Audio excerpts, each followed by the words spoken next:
ဂျုံစွန်းပြည်ဟန်ရမ်းမြို့တော်မှာဘရင်ကြီးကနာမကျန်းဖြစ်ပြီးနှံ့ရွာဆန်သွားပါတယ်။နှံ့ရွာဆန်သွားတဲ့ဘရင်ကိုအမတ်ချုပ်ဂျိုဟတ်ကျူကတမားတော်လီနဲ့အတူအသက်ပြန်သွင်းမှုစူးစမ်းပါတယ်။တမားတော်လီကြောင့်ဘရင်ကြီးကဖုတ်သွင်းခံလိုက်ရတဲ့ဖော်တူကောင်လိုပြန်လည်နှိုးထလာပါတယ်။ဘရင်မိဖုရားကြီးကအမတ်ချုပ်ရဲ့သမီးဖြစ်ပြီးဘရင်မှာနန်းမွေကန်ဆိုလို့ကိုလုတ်တော်တယောက်နဲ့ရတဲ့အိမ်နှိမ့်ဆန်မင်းသားတစ်ပါးပဲရှိပါတယ်။အိမ်နှိမ့်ဆန်ကနေအိမ်ရှိဆန်ရာတို့ကိုရထားပေမဲ့လက်ရှိမိဖုရားကြီးမွေးတဲ့ကလေးသားရှောက်ကြလေးဖြစ်ရင်အိမ်နှိမ့်ဆန်မင်းသားထက်နန်းပလင်နဲ့ပိုထိုက်တန်ပါတယ်။အမတ်ချုပ်ကကိုဝင်ရှိနေတဲ့သူ့သမီးမွေးလာမဲ့ကလေးကိုဘရင်ဖြစ်စေခြင်းလို့ကလေးမွေးတဲ့အထိဘရင်ကိုမသိအောင်အချိန်ဆွဲထားခြင်းတာဖြစ်ပါတယ်။ဒါပေမဲ့ကလေးမမွေးခင်ဘရင်နဲ့ရွာဆန်သွားရင်တော့လက်ရှိအိမ်ရှိဆန်ကဘရင်ဖြစ်သွားမှာဖြစ်ပါတယ်။အဲဒါကြောင့်အမတ်ချုပ်နဲ့မိဖုရားကြီးကဘရင်နဲ့ရွာဆန်တာကိုဖုံးကွယ်ထားပြီးကလေးမမွေးခင်ထိဖုတ်ကောင်အဖြစ်အသက်ရှင်အောင်ထားဖို့စီစဉ်လိုက်တာဖြစ်ပါတယ်။ဂျိုဟတ်ဂျူကဟန်ဝန်ဂျိုလို့ခေါ်တဲ့အိမ်တော်ရဲ့သခင်လည်းဖြစ်ပါတယ်။ဟန်ဝန်ဂျိုအိမ်တော်ကအခွင့်အာဏာအများစုကိုချုပ်ကိုင်ထားလို့ဘရင်ထက်တောင်အာဏာကြီးတဲ့အပြင်မကောင်းတဲ့နဲ့ကြော်ကြတဲ့အိမ်တော်လည်းဖြစ်ပါတယ်။အဲဒါကြောင့်အိမ်ရှိဆန်မင်းသားလီချန်ကိုပြည်သူတွေကအားကိုးကြပါတယ်။ဒါပေမဲ့လက်ရှိမှာတော့မိထွေးမိဖုရားရဲ့အမိန့်ကြောင့်အိမ်ရှိဆန်ကိုယ်တိုင်မှာသူ့အဖေနဲ့တွေ့ခွင့်မရဖြစ်နေပါတယ်။တိုင်းပြည်လုံးမှာလည်းမင်းကြီးနဲ့ရွာဆန်သွားပြီဆိုတဲ့ကောလာဟလာတွေဘလူပြန်နေပါတယ်။အိမ်ရှိဆန်ကလည်းအဲ့ဒီသတင်းကြောင့်ဘရင်ကြီးအသက်ရှင်မရှင်သိရရုံပဲတွေ့ခွင့်တောင်းပေမဲ့မိဖုရားကိုလွန်ဆန်နိုင်စွာမရှိဖြစ်နေပါတယ်။ဘရင်အိမ်ဆောင်မှာတော့တမားတော်လီကသူ့တို့ဘက်တယောက်နဲ့အတူဖုတ်ကောင်မင်းကြီးကိုသွေးသွားတိုက်ပါတယ်။ရုတ်တရက်ဆိုသလိုပဲဖုတ်ကောင်မင်းကြီးကစေးသမားလေးကိုကိုက်တက်လိုက်ပါတယ်။တစ်ဖက်မှာတော့ပညာတတ်ကျောင်းသားတွေကဘရင်ကြီးနှဲရွာဆန်သွားပြီဖြစ်လို့မင်းလောင်တစ်ပါးကိုတင်ဖြောင်းရမယ်ဆိုတဲ့စာတွေကိုမြို့ရဲ့နေရာအနှံ့မှာလိုက်ကပ်ပါတယ်။အဲ့ဒီလိုသတင်းဖြန့်တဲ့သူတွေကိုဂျိုဟတ်ဂျူရဲ့သားကတယောက်မကြံဖမ်းပါတယ်။မသေးသေးတဲ့ဘရင်ကိုတေးပြီးဆိုပြီးသတင်းဖြန့်တာဟာပုံကန်တာပဲဆိုပြီးအားလုံးကိုတပ်ပစ်ပါတယ်။အိမ်ရှိဆန်ကတော့ဇုံမီဖြစ်နေတဲ့ဘရင်ကိုဖုံးကွယ်ထားတဲ့မိဖုရားကြောင့်ခိုးပြီးတော့တွေ့ဖို့လုပ်ပါတယ်။ဒါပေမဲ့ဂျိုဟတ်ဂျူကိုအားလုံးကတေမတက်ကြောက်ကြလို့သူ့အစီကံတွေကပါသူ့ကိုတားပါတယ်။ဘာမှကိုလှုပ်ခွင့်မရှိတဲ့မင်းသားကသူ့ရဲ့လူယုံဖြစ်တဲ့တပ်တော်ဆောင်မွေရောင်းကိုတော်ဝင်နန်းတော်ထဲကနေမင်းကြီးကိုစေကူတဲ့စေမှတ်တမ်းသွားယူခိုင်းပါတယ်။စေမှတ်တမ်းနဲ့ဆိုရင်တော့မင်းကြီးအသက်ရှင်မရှင်ကိုအတီးပြုနိုင်လောက်ပါတယ်။ဒါပေမဲ့တော်ဝင်စေကူသားဆောင်ကအဆောင်တွေများလို့မွေရောင်းကလည်းမခိုးရဖြစ်နေပါတယ်။မွေရောင်းရဲ့ဇနီးကအိမ်အောင်သက်10နှစ်လောက်နေမှကိုဝင်ရလို့မွေရောင်းကသူ့မိန်းမကိုဖူးဖူးမို့အရန်ကယူဆိုင်လွန်ပါတယ်။မိန်းမကချင်းချင်းတက်ရင်အိမ်ရှိဆန်ရဲ့အချိုပွဲတွေအပြင်တော်ဝင်စပူဆောင်တွေကရှားပါကျင်စင်းတွေကိုပါခိုးသွားလိမ့်ရှိပါတယ်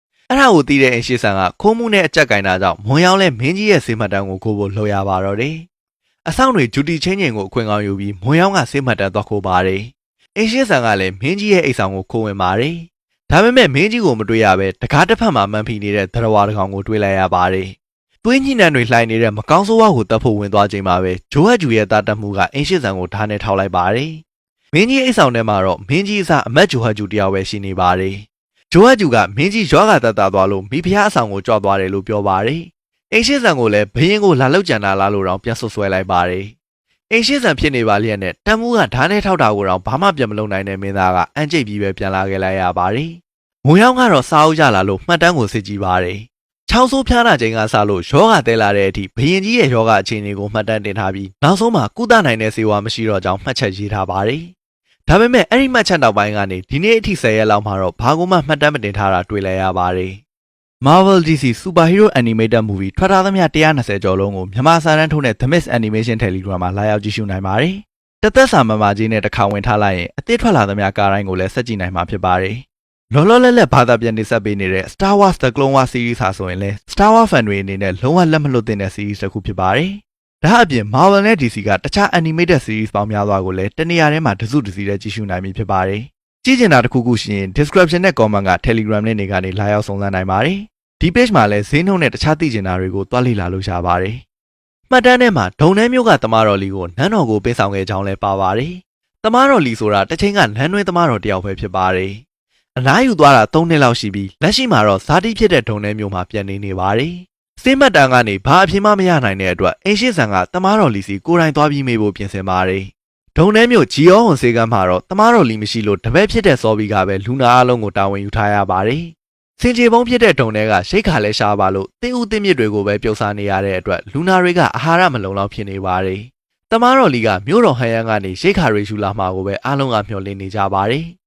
လူနာတွေတဲကရောင်ရှင်းဆိုတဲ့မိုက်တီမိုက်ကန်လူတယောက်ကရှိတ်ခါမထောက်ပံ့တဲ့နန်းတော်ကိုအပြစ်တင်နေပါတယ်။အဲ့ချိန်မှာပဲတမတော်လီကပြန်ရောက်လာပါတယ်။သူတို့မျှော်လင့်ထားတဲ့ရှိတ်ခါတွေအစားတပည့်ပြစ်တဲ့ဒန်နီရဲ့အလောင်းပဲပြန်ပါလာပါတယ်။တကူလုံးတရိတ်ဆန်တကောင်တိုက်ခိုက်ခံထားရသလိုဒဏ်ရာတန်းချက်တွေနဲ့မို့အားလုံးကစိတ်မကောင်းဖြစ်နေကြပါတယ်။ ဘာကြောင့်တည်သွားလဲဆိုတာကိုလည်းတမတော်လီကလုံးဝပြောမပြတာကြောင့်ကျန်တဲ့တမတော်ပေါက်စာတွေကဝမ်းနဲ့ယုံမဲ့တန်နိုင်ကြပါတယ်။တစ်ဖက်မှာတော့အမတ်ချုပ်ကဖမ်းထားတဲ့ပညာသင်တွေကိုနှိပ်စက်ဆင်မေးနေပါတယ်။သူတို့ကအိမ်ရှိဆန်ကိုနှက်တင်ခြင်းလို့မင်းကြီးနှက်ရွာဆန်သွားပြီဆိုတဲ့သတင်းအမှားတွေဖြတ်နေသလိုမျိုးဖြစ်လာတဲ့အထိစကားနှိုက်ပါတယ်။ကျောင်းသားတွေကဟန်ဝန်ဂျိုအိမ်တော်ရဲ့လောင်ရဲအောက်ကအရေးချင်းမရှိတဲ့လက်ရှိဘရင်ကိုနမ်းချဖို့စူပေါင်းလက်မှတ်ထိုးကြတဲ့တပ်တွေကလည်းရှိနေပါတယ်။အဲ့ဒီမှာအိမ်ရှိဆန်ရဲ့လက်မှတ်လည်းပါနေပါတယ်။အားသိစရာတစ်ခုကတော့အိမ်ရှိဆန်ရဲ့လက်မှတ်ကအတူမဟုတ်ပဲမင်းသားကိုယ်တိုင်သူ့အဖေကိုပုံကံမှုစိတ်လိုလဲရထိုးထားတာဖြစ်နေပါတယ်။တပ်တွေခိုင်လုံနေတဲ့အတွက်ဂျိုဟတ်ဂျူကအိမ်ရှိဆန်ကိုနိုင်ငံတော်ပုံကံမှုနဲ့ဝန်ရမ်းထုတ်လိုက်ပါတယ်။တိုင်းပြည်ရဲ့အနာဂတ်ဖြစ်တဲ့ပညာတတ်လူငယ်တွေကိုလမ်းမေးခွေးလေးတွေလိုတတ်နေတာကိုပညာရေးဝန်ကြီးကမကျေနပ်ပေမဲ့အမတ်ဂျိုဟတ်ဂျူအောက်မှာပြဝင်နေရပါတယ်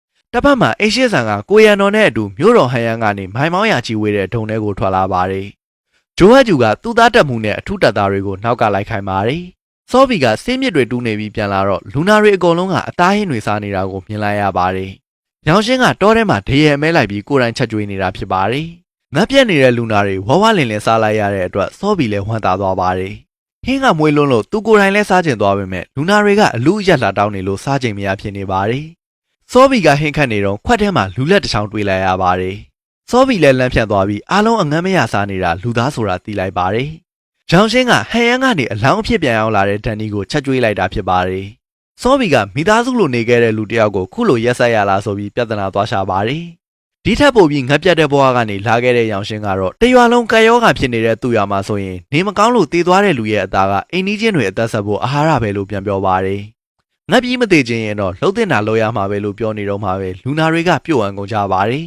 ။ညမိုးချုပ်လာချိန်မှာအားလုံးကခွေးယူပြန်တယ်လို့အကြောတွေဆွဲပြီးမချိမဆက်သေးကုန်ကြပါတယ်။တမားတော်တယောက်ကသူတို့ကိုကဲဖို့ကြိုးစားနေတော့တည်သွားတဲ့လူတွေကဖုတ်ကောင်တွေအဖြစ်ပြန်ထလာပြီးသူ့ကိုဝိုင်းကြိုက်ကြပါတယ်။စူညံတန်တွေကြောင့်စောဘီနဲ့ရောင်ရှင်းတို့ကထွက်ကြည့်တဲ့အခါမှာစေကန်းတစ်ခုလုံးကဇွန်ဘီတွေနဲ့ပြည့်နေပြီဖြစ်ပါတယ်။ဒါကတော့ Kingdom Season 1အပိုက်1ဖြစ်ပါတယ်။